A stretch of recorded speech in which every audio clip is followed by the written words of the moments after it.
D'après vous, Madame Tamzali, où en sont les droits de la femme en Algérie?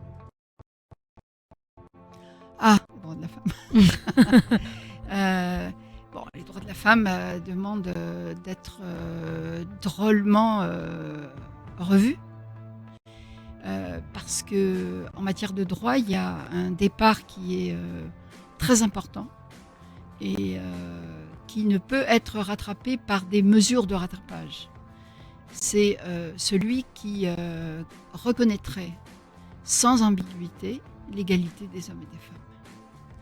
Tant qu'il n'y a pas ce départ d'égalité, c'est-à-dire qui rend aux femmes leur dignité d'individu, il ne peut pas y avoir de lutte efficace contre la violence.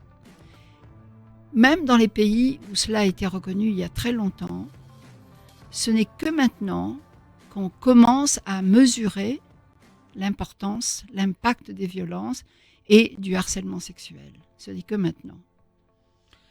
Très bien. Comme nous savons, comme vous venez de le dire, l'égalité entre l'homme et la femme converge forcément avec les droits de la femme. Nous aimerions savoir comment, ou finalement, comment il rime avec l'égalité homme-femme. Comment les droits de la femme. Non, l'égalité, ça fait partie des droits de la femme. C'est-à-dire que vous ne pouvez pas parler des droits de la femme si vous ne commencez pas. C'est comme quand vous construisez une maison, c'est les fondations. C'est-à-dire que s'il n'y a pas les fondations, vous pouvez faire des mesures de protection, vous pouvez faire des mesures